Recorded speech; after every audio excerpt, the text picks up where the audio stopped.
Hi, friends. We at GLC would like to take a quick moment to thank you for watching our programs on this platform, and we'd like to ask you for a little favor.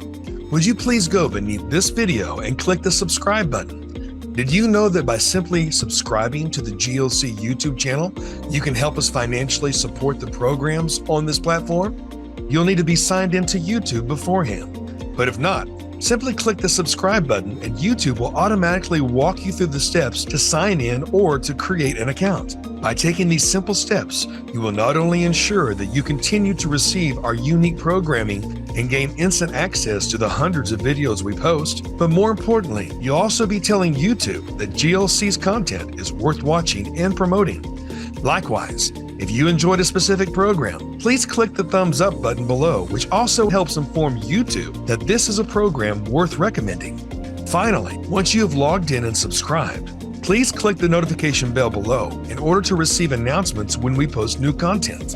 As usual, feel free to post your questions and comments in the comments section below. We always love hearing from our friends and viewers. Again, thank you for watching and supporting God's Learning Channel. We couldn't spread the message of the gospel without you. Be blessed, and we hope you enjoy the show.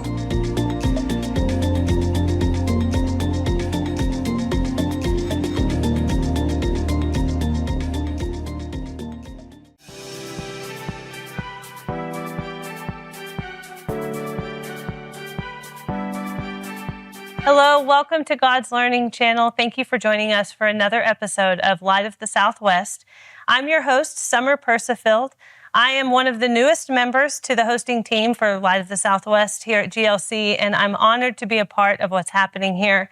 I have actually been attending and being able to watch things from the sidelines here at GLC since I was a teenager. So it's very exciting to be here with you, to host, to get to know new members of our community and our area, and share with you the wonderful things that they're doing. So thank you for tuning in with us today. Here with me today is Prinscilla Moore. She's here with us to speak on her nonprofit organization, Delighted to Doula. We're very excited that you're here and happy to get to know more about what you have to offer and the services that you provide. And just to give you a bit of a highlight of what she's going to be speaking with us today on, she is a prime example of a woman who takes time to help and serve and dedicates her life's work to serving others, which is what we want to do here at GLC. And as we spread the word of God into our community, she is a light to others. And I'm very excited to hear and to share with you all what she's been doing through her organization. So Prinscilla, I'll have you introduce yourself and tell us a little bit about Delighted to Doula, and then some of the services that you provide, and get to know some of the testimonies and stories. I know you have several. I've gotten to see kind of just through the sidelines again some of the impacts that you've had with people of your community. Yes. And so tell us a little bit about yourself and how you started this organization. Sure, and thank you for having me on today. This is exciting. I really appreciate it. So Delighted to Doula, I'm Prinscilla Moore, founder and CEO of Delighted to Doula, and I started this organization back in 2019. And for those who don't know what a doula is, Greek meaning woman servant. And so a doula can serve many purposes. And birth doulas support women during birth and immediately after birth, right after mom has baby. And then there's postpartum doulas. And postpartum doulas serve mothers immediately after the baby is born, up to a year, or actually it's about up to 3 months, but for my organization, we serve mothers for a year. And so that is, doulas, we serve. That is what we do. And so I was a doula. I started out as a doula back in 2010. I started as a birth doula. Immediately went to postpartum, because I'm a caregiver at heart. And so I fell right into postpartum because you're supporting families, you're supporting moms, and it's the beginning of life. And so you're bringing life into the world. And I kind of, that's just where I love, I love seeing the value that I brought to families when babies were born. And so as that journey started back in 2010, I had 4 children by then. And so from that point, I was serving and helping mothers, and I started thinking about what I lacked when I had my children. My husband was amazing. I did have a mother-in-law that helped in our home, but there were things that I did not have, and that was like lactation support or just access to different things that, or different resources that were available. I just didn't have it. We had great insurance, but I was just never told that these things were available. And so being a doula, I was providing those services, and I was thinking, wow, I know a lot of stuff now, just all the resources that are out here. But people that look like me in my community, they don't know. One, they don't know what a doula is. That's number one. But number two, how can I bring access and resources to those that don't know? And so that kind of sparked it. And I was living in Michigan at the time. And so we decided to move to Texas. And I do believe that that was a calling.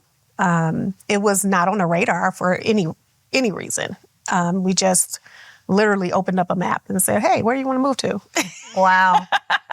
That's incredible. It is. And so we picked Texas, and we moved here sight unseen, so to speak. My husband came out for a week, maybe not a full week, said he loved it.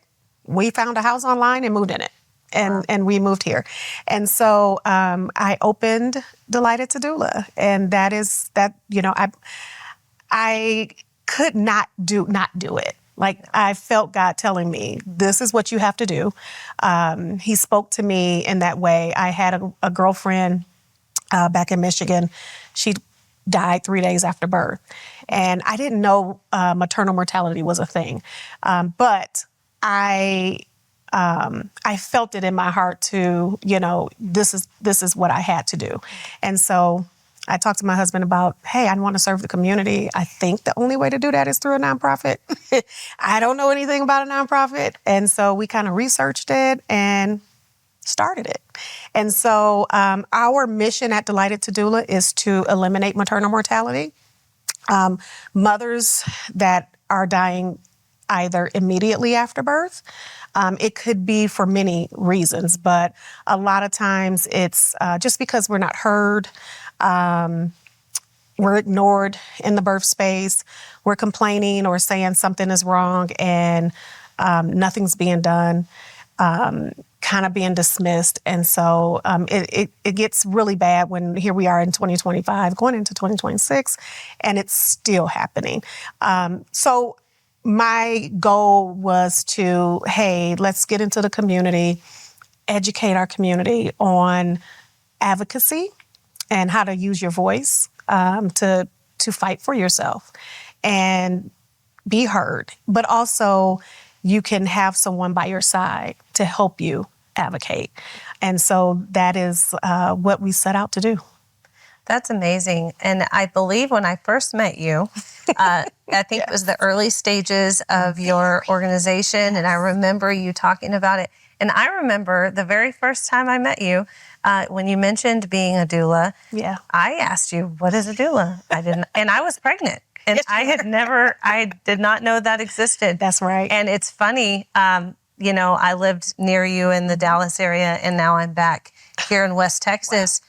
I've asked people because it sparked an interest in me, especially that I was having another child, and now I've had 4 children, and I'll ask, people in my family or friends, and most have never heard of a doula, or they've especially never had services of a doula provided. Absolutely. And it's a really incredible thing because not only the mortality rate that you're bringing awareness to, but things like postpartum depression. Absolutely. Yeah. And honestly, when I met you and I was pregnant during that pregnancy, I had not experienced postpartum depression before. And I wouldn't go as far as to say I didn't think it existed. Obviously, there have been people who have struggled. I had personally never experienced it. And it hit me really hard. And I remember you being the one you just looked at me and, and you just knew. Yeah. And that caregiver in you just took over and you were so kind. Thank you. And so I can imagine the love and support that you've been able to offer other women. I do remember that day. And I think I told you, you go to bed. Because that's what women need. As a mother and the woman of the house. Like, that's right. Naturally, you don't turn those things off. No. You have other children, you have meals to cook, you have things that you got to do. That's right. You just do it. That's right. And so you have to have someone, and as great as husbands can be, well, honestly, I had, my husband was wonderful. Absolutely. But they still, I think there's that innate, we have this, it's necessary. We just have to do it. Yes. And so it takes someone like a doula and a person who may have also experienced those things to step in to help. And husbands need support too. Absolutely, yeah. And so that is one great thing about a doula is that we make sure that it's a unit. We don't leave husbands out. And we believe that if you show the husband how to support the mother, then the unit is stronger. You'll see breastfeeding rates go higher when you show the husband that these are the things that you can help your wife do. Fluff up the pillows, make sure she's comfortable, make sure she has water, make sure she has food right next to her. Those are some things you can do instead of just saying, I want to feed the baby too. Well, help mom get situated while she's breastfeeding. But you can see when the father is participating, he's happy because most fathers want to participate. They just don't know how. Right. They want to be included. Yeah. And feel just as important and needed in that moment. Yes. And what a life-changing moment. I mean, no matter how many children you have. It doesn't matter. You don't forget the day you had that child and the experience and all the emotions that come with it. That's right. So that's amazing that you're able to step in and help transform that time to be something memorable and positive because a lot of people struggle and they may not go home to a spouse or a partner at all. And it's a lot of people like that. Yeah. Which is why we exist. Well, that's very encouraging. And so I wanted to ask you, you said that, being able to spread awareness is vital. What are some ways you've been able to do that successfully? What are you, who have you partnered with or what types of events have you been able to host to help spread that awareness? One of the things I love doing is partnering. I actually love collaborating with other nonprofits and OBGYN or doctor offices, OBGYNs, chiropractors. And so what I did find out is that spreading the word on social media about not just our services, but doulas and that sort of thing is great. It gets out there.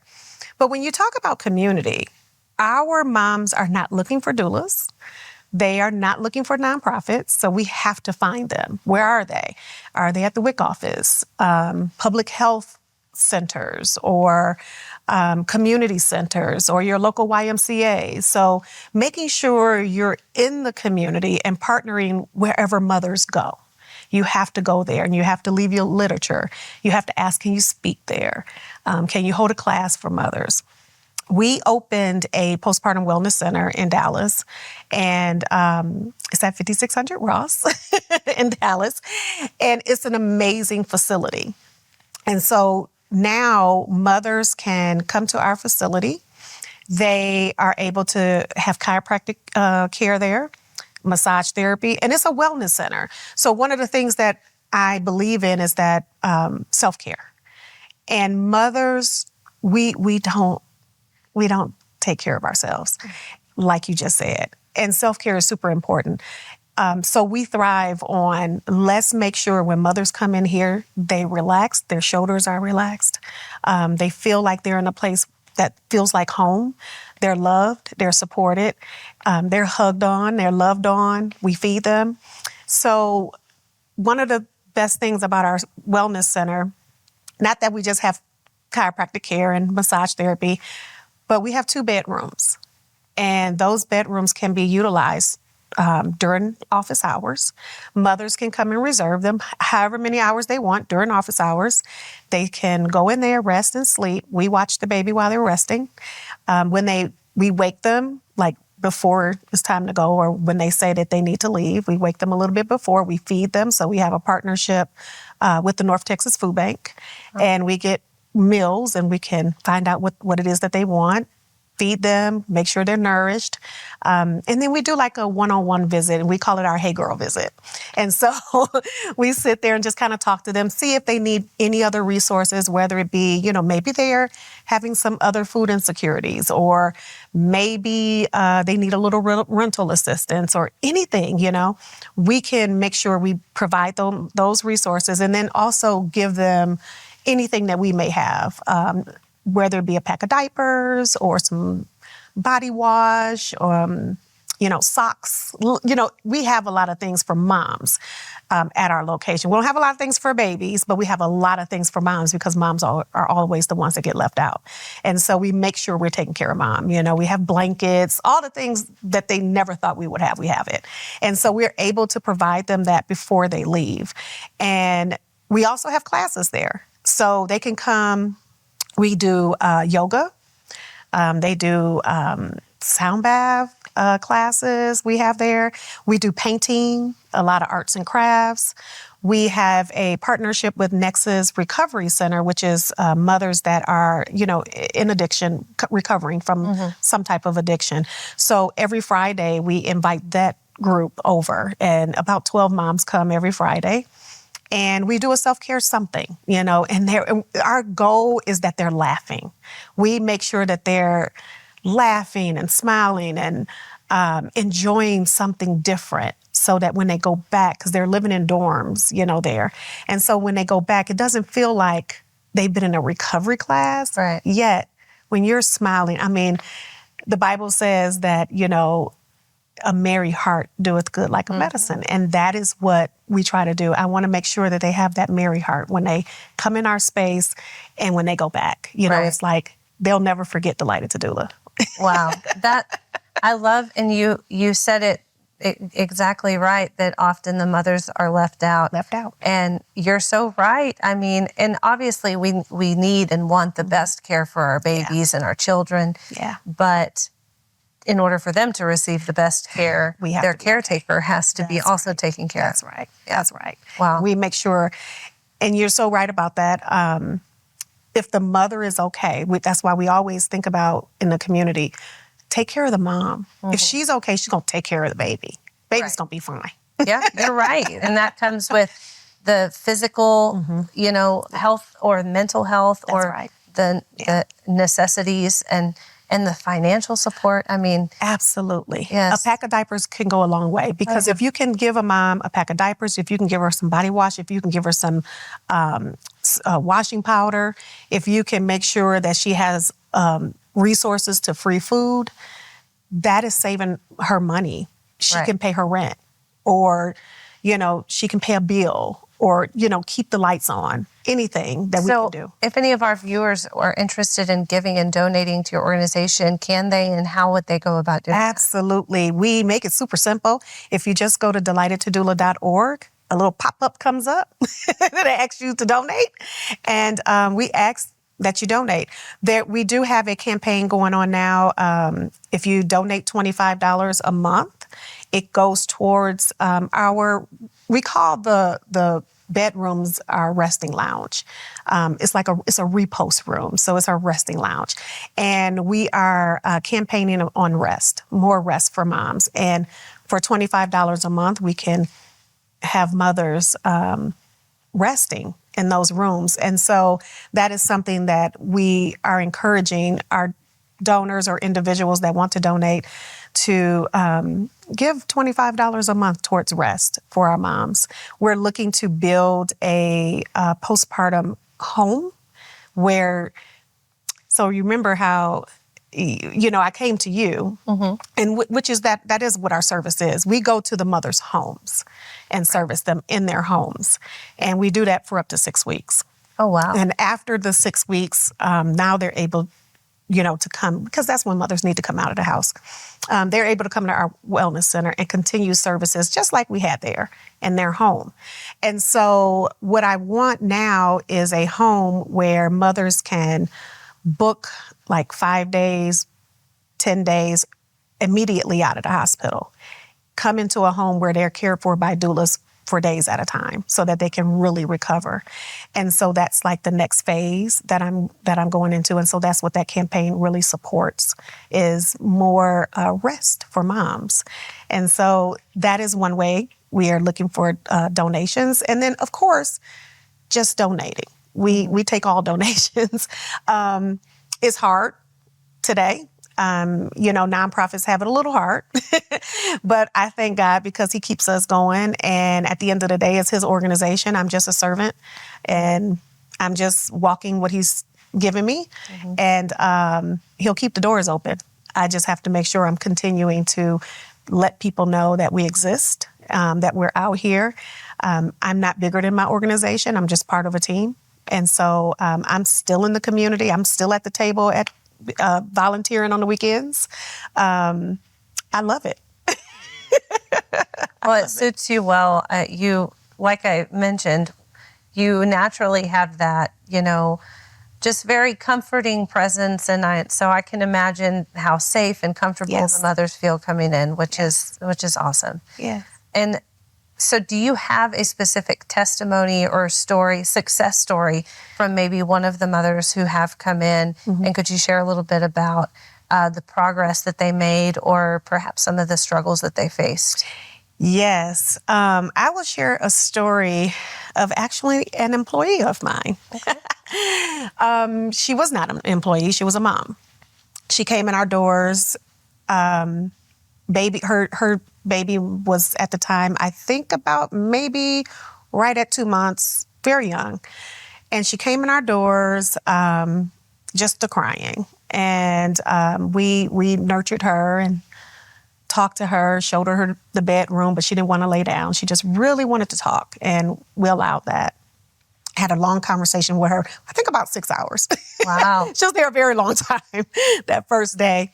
And after that, she went home and she sent us an email. We got the next morning, and her email thanked us. And she said that we had no idea that we were her last hope. That prior to coming to us, that she wanted to commit suicide and take her life. And so we saved her from taking her life. And she just thanked us because she found hope. And from that point, from that day, she would come about 3 to 4 days a week and just be in the space, just hang out. She came so much. Sometimes we would have meetings. I would say, hey, are you coming tomorrow? We having a meeting. Can you answer the phones? And so she started being like a mom ambassador. And I ended up getting a grant from United Way. And mind you, this is about a year later. I ended up getting a grant from United Way. And I said, hey, I have this grant and I have to bring someone on. Do you want to work here?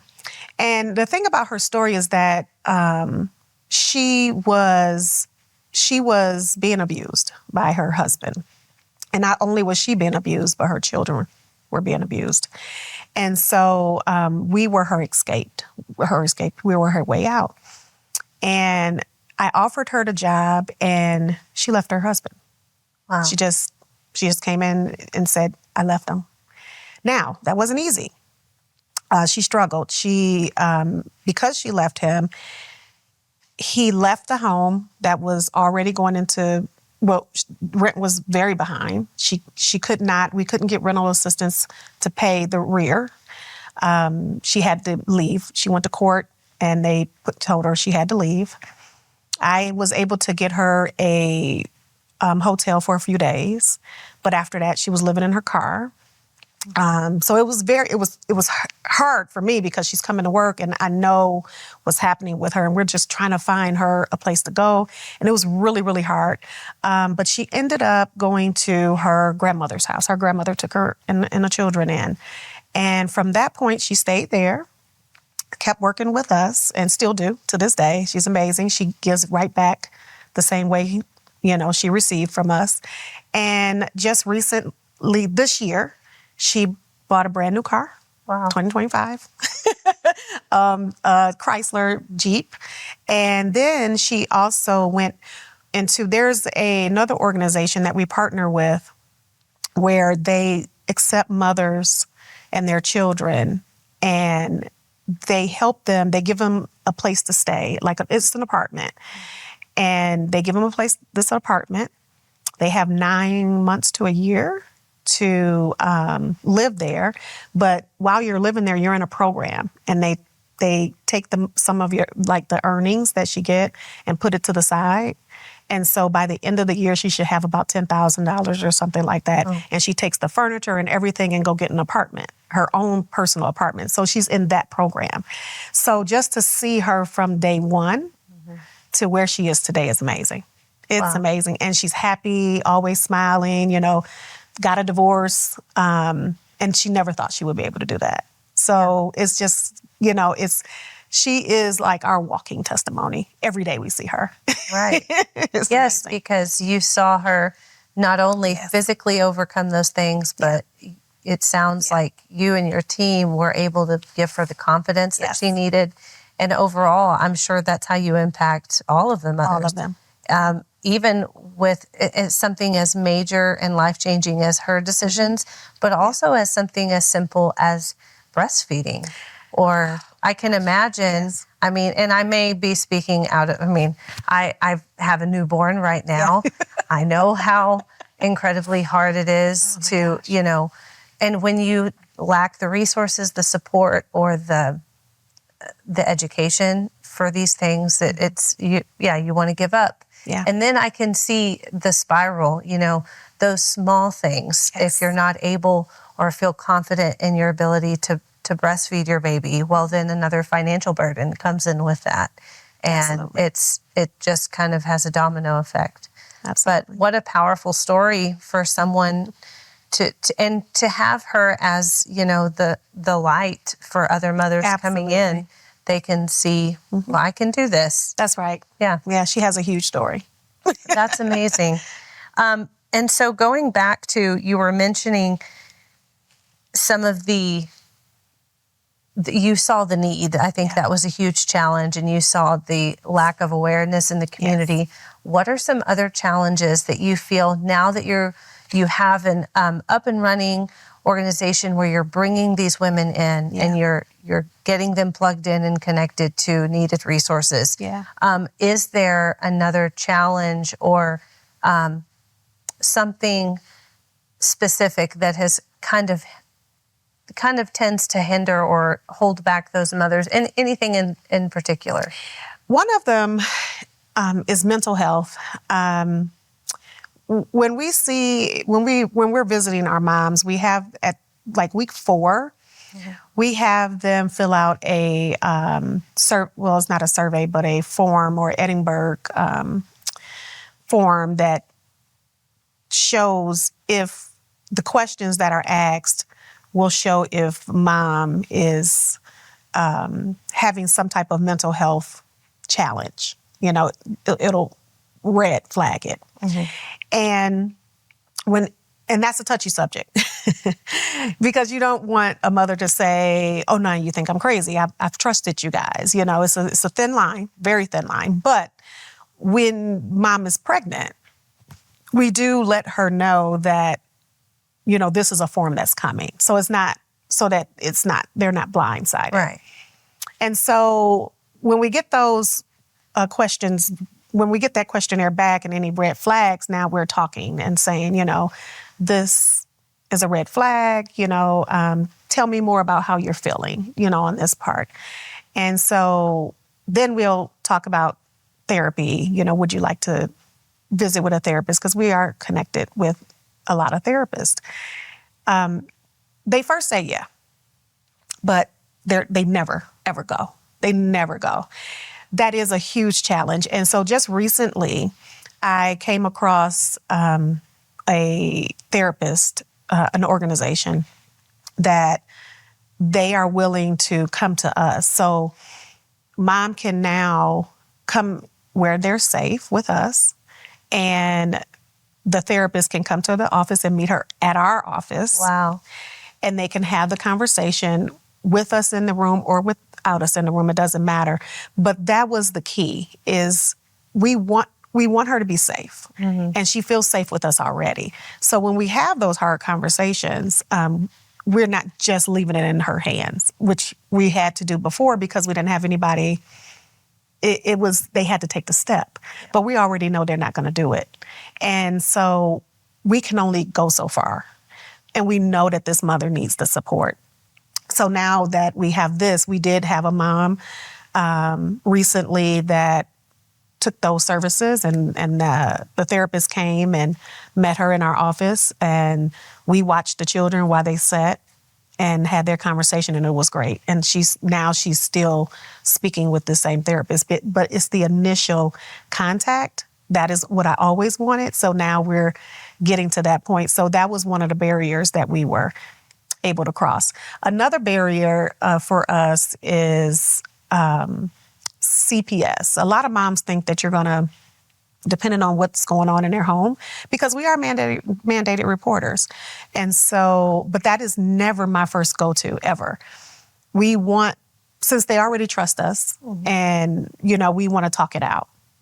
And as long as there's nothing bad going on, there's nothing to report. Mm-hmm. But in their heads, it's bad to them.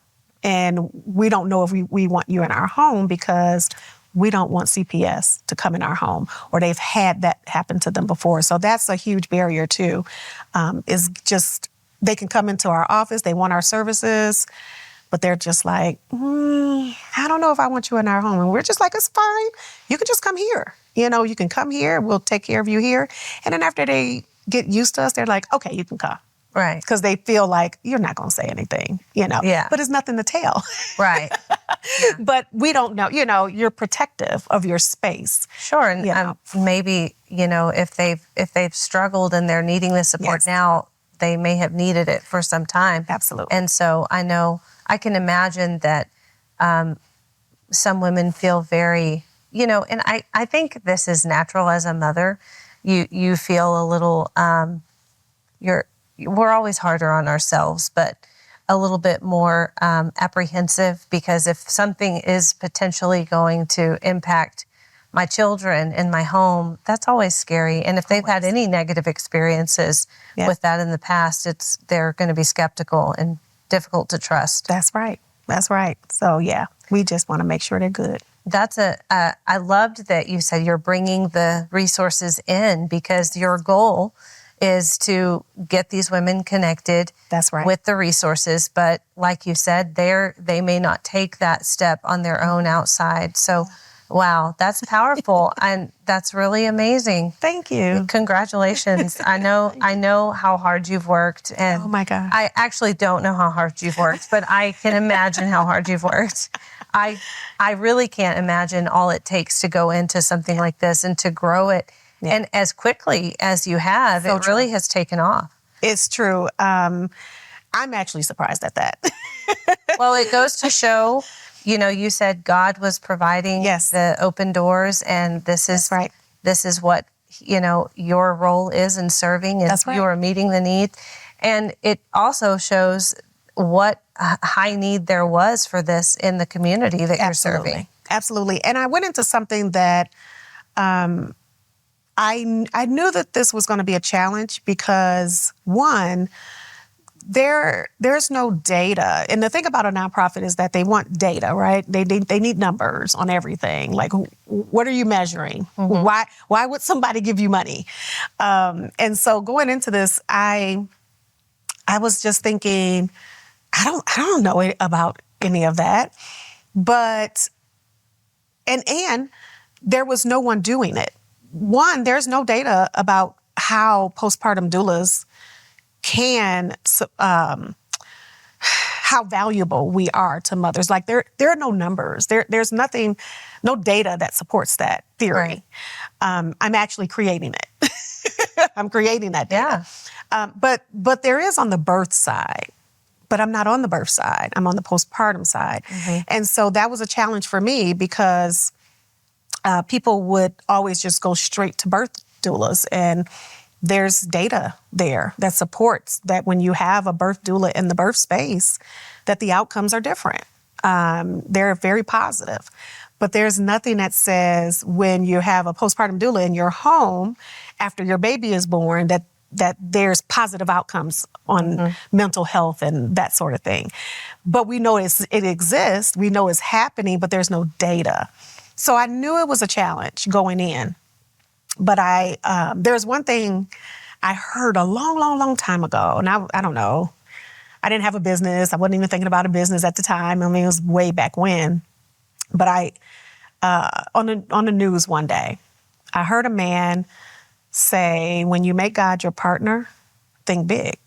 And I always held on to that. And so I told my husband, I said, well, I'm gonna just make God my partner. And when you make God your partner, you better think big, because big things are coming. And I had, there are many times I wanted to give up because it was very hard. But I kept going because every time I met I would go to different nonprofits and ask them questions. And how do you get started? How do you get funded? Just trying to figure this whole thing out. And there were the ones that I gravitated towards were the ones that trusted God. And I remember one nonprofit that we actually gave to. We would give to them and support. It was a shelter, women's shelter. And we would go and feed them. And they were in McKinney. And I sat down with the CEO and she told me, she said, God funds this whole thing. And I was like, wow, okay. So how she was like, you just got to believe. And I said, okay. So it got to be easy, right? Right? If you believe, then it has to be easy. And so I took that because this is something that, I didn't know how I was going to get funded. I'm just going to go for it and just, let the chips fall where they may. And out of all the little tips and tricks that different nonprofits would give me, I would take in what I need to take in, and I would apply it. I would get a little bit of money here and there, mainly from Walmart. And then all of a sudden one day, I filled out an application for a foundation, Community Foundation of Texas. And they called me and they said, we did an interview and they said, Prinscilla, I love your concept. I love what you're doing. And I believe in your mission, but we wouldn't fund you. And I was like, oh, okay, that's fine. I said, but you know who I am? And she was like, I do. And I love what you do. And she said, but don't stop. Keep trying. But we can't fund you right now. And I said, it's okay. And it was a pandemic. I started right in the middle of a pandemic. Right. Yeah. I did. And so 3 weeks later, I got an email. And I got $9,000 from Communities Foundation. And so I called her. And I was like, hey, I thought you said that I wasn't going to get funded. I got $9,000. And she said, oh, it wasn't us, but it was one of our funders. They saw your organization, they love it, and they decided to give to you. And I was like, oh my God. Yeah. It works, you just have to believe. And so I carry that. And I'm happy to say that, I don't go for government funding. I don't go for any funding that tries to alter who we are or what we do. And God funds this. This organization is bigger than me. It's not, I'm just a servant and I'm the person he's chosen to do it. And so I just have to believe he's going to fund it. And every day I just say, I have money in the bank and it just doesn't disappear. Right. It just doesn't disappear. And he directs my path. I also know that I get way more no's than I do yeses, but my no's are just another direction that I'm supposed to go in to get the yes. And the yes is always better than the no.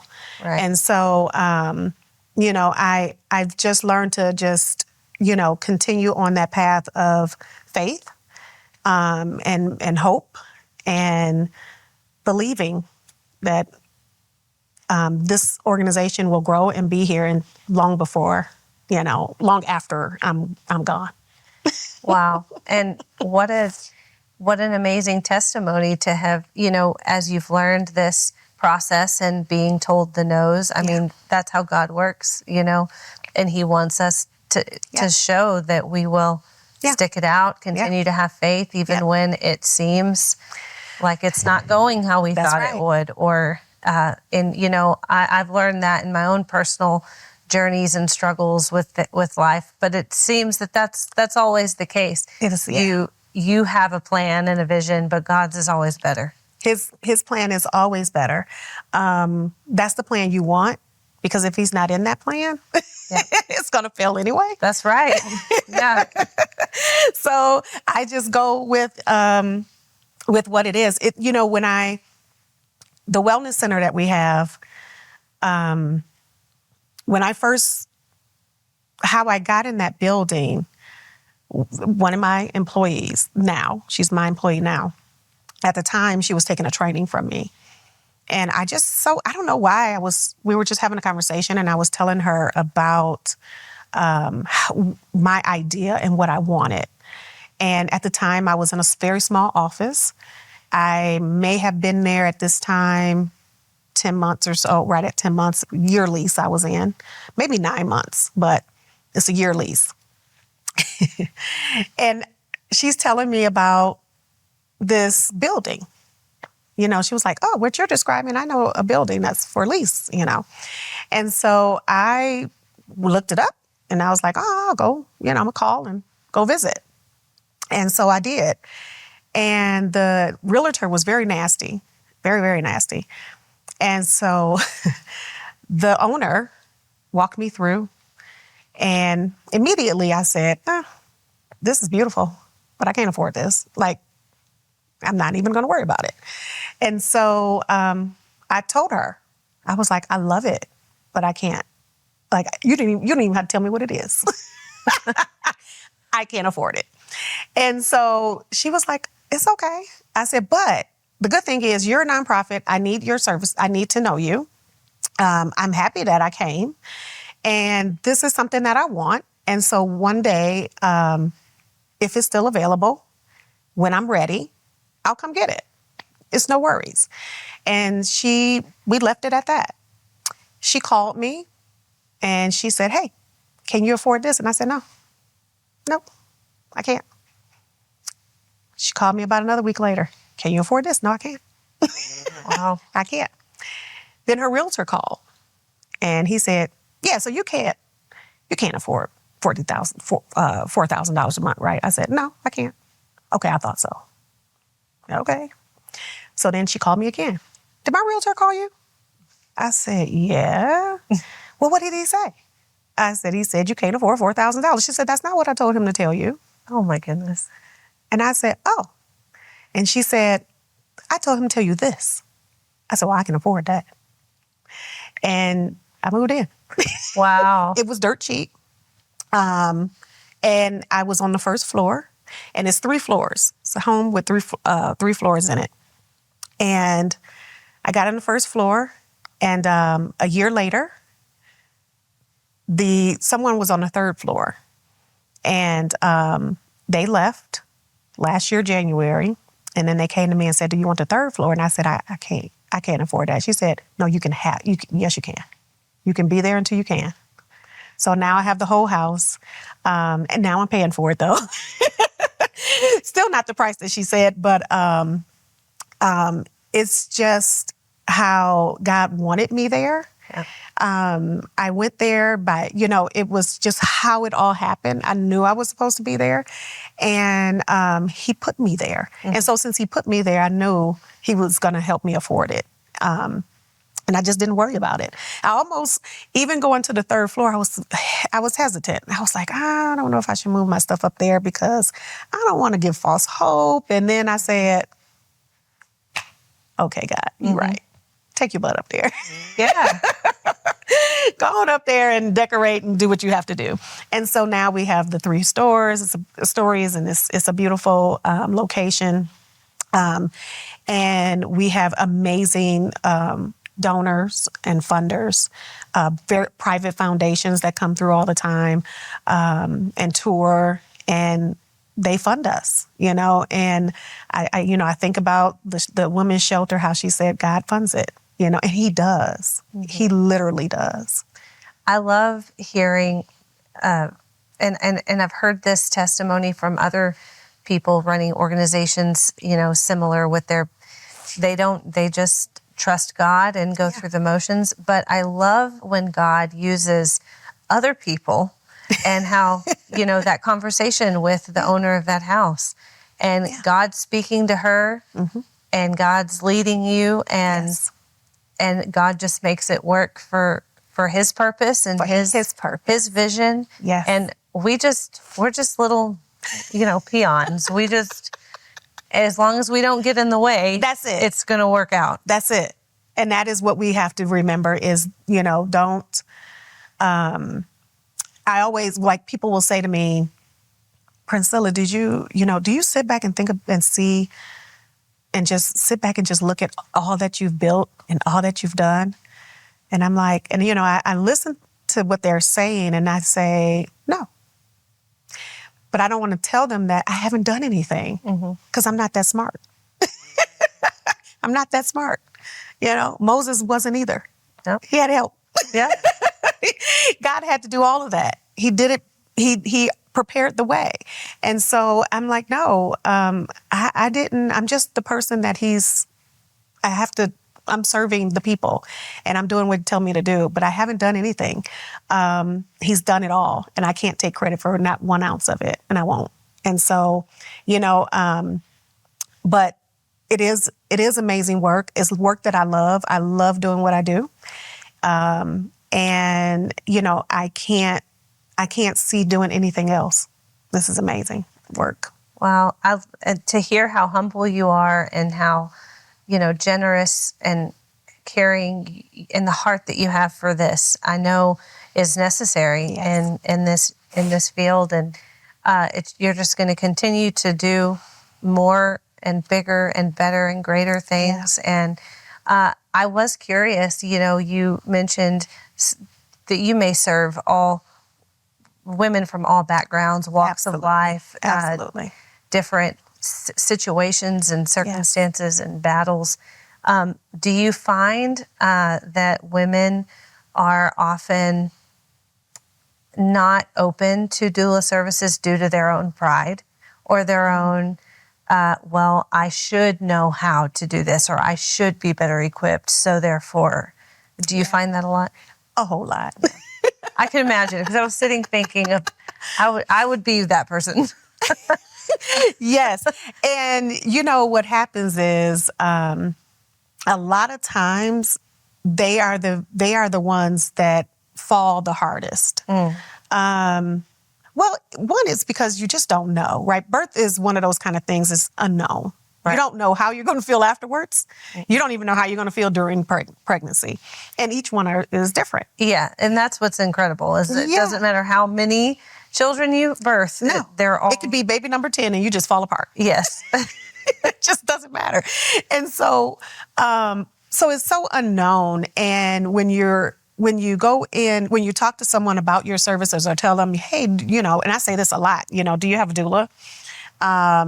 And if they, they may say no, I'm good. I don't need one. But they're the ones that come back and say, man, I should have listened. Yeah, I should have listened. And it's like, it's okay. I always think about it.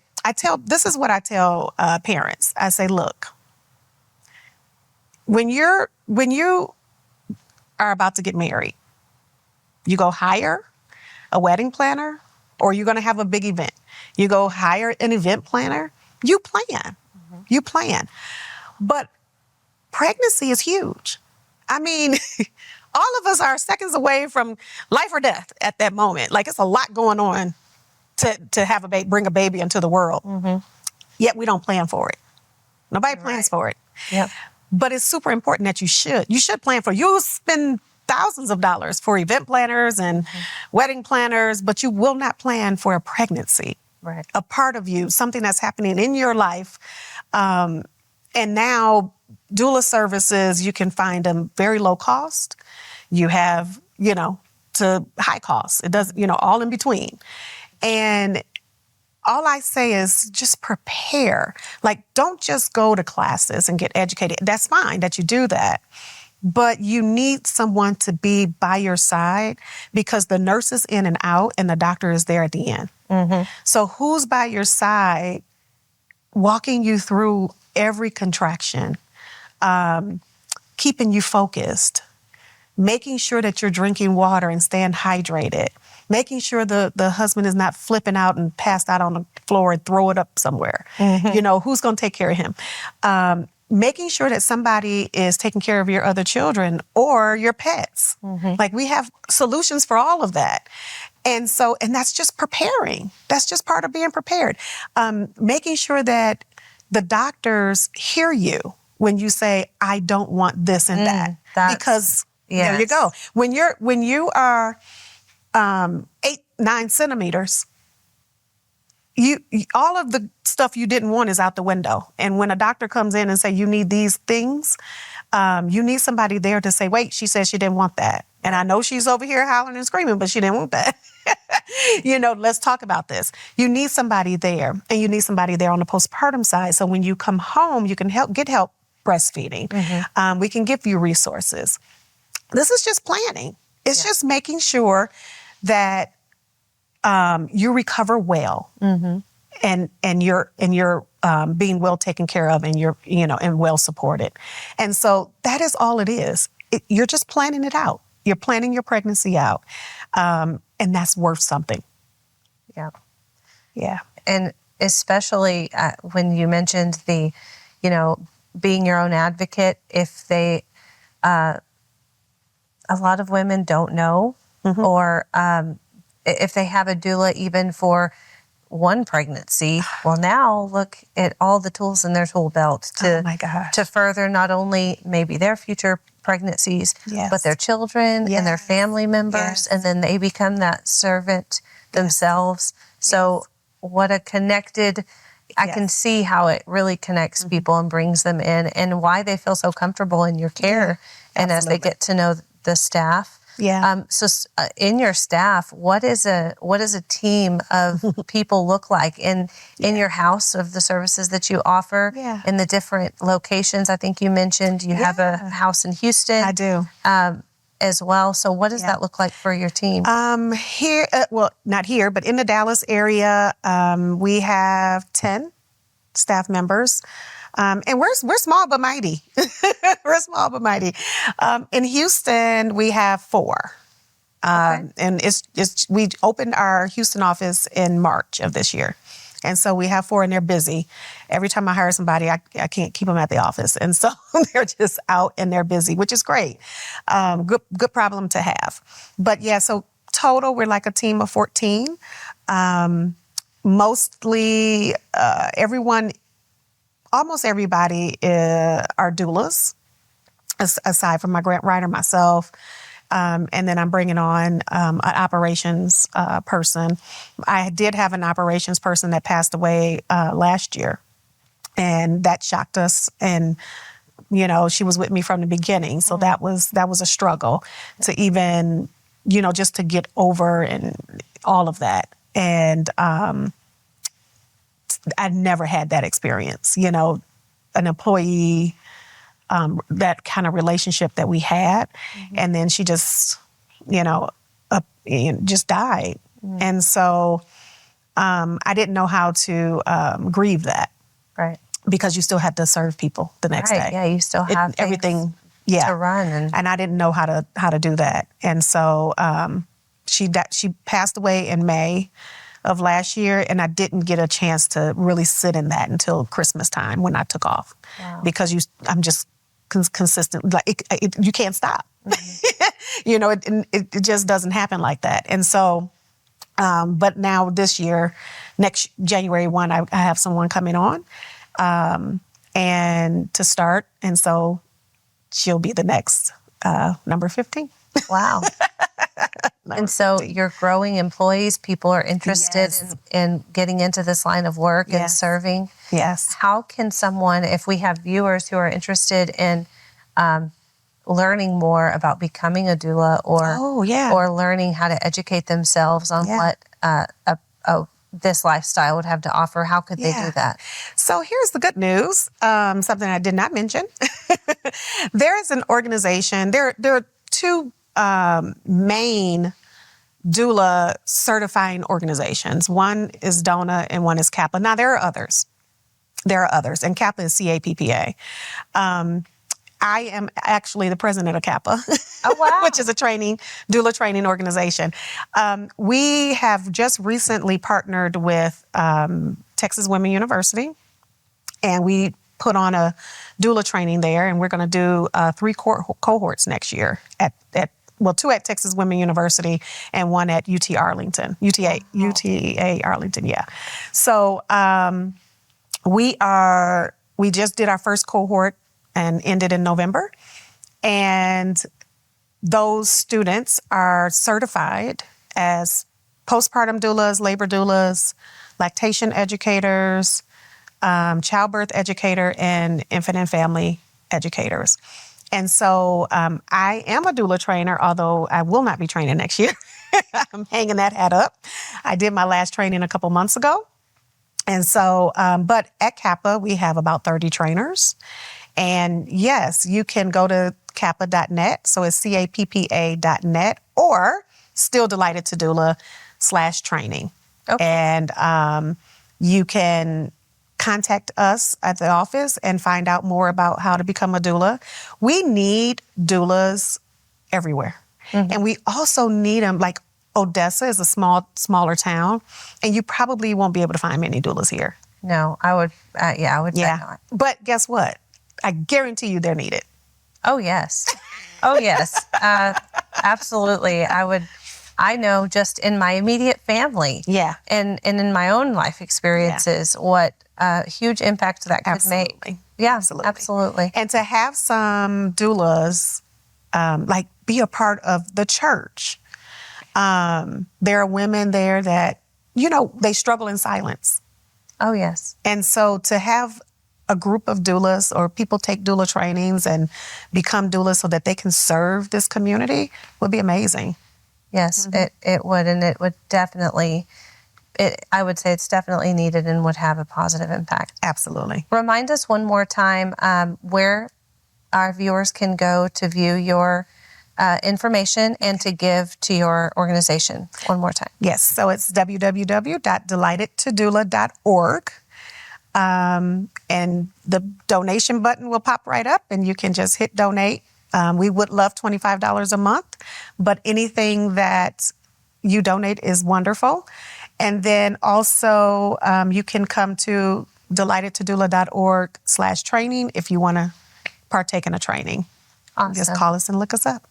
Well, it was such a wonderful conversation to have with you. I'm so glad that our viewers for GLC got to learn about your organization. I learned a lot of things that I didn't realize that your organization has to offer. Yes. And so what an honor it is to speak with you. And Thank you. We have a personal relationship, We do. I'm so proud of the work that you're doing. And on behalf of mothers and the community that you're serving, I know that you're making a tremendous impact. Thank you. It's evident that God is fueling the way and leading you and your people. Mm-hmm. So just keep up the good work. Thank you so much for sharing with us today. Thank you for having me on the show. Yes, it was a delight. Thank you so much for tuning in with us. There's a lot of things happening here at GLC, a lot of growth, a lot of upgrades, a lot of things coming in, new content, new hosts. Like myself, new everything. So if you're interested in giving to GLC, please visit us online at glc.us.com. You can find more content videos available on YouTube. Thank you so much for joining us. Let's close in prayer before we leave, and then we'll see you next time. Thank you, Heavenly Father, for having the platform, for providing the way, the path for not only GLC, but organizations like Delighted to Doula and the members of our community growing closer to you, God. We're bringing people to your kingdom. Father, bringing in people, serving, leading. It all comes down to you, Father. Thank you for leading and opening the doors of opportunity. We pray that you continue to lead Prinscilla in her efforts of Delighted to Doula. We thank you, Father, for this time. In your holy name we pray. Amen. Amen. Thank you for joining us.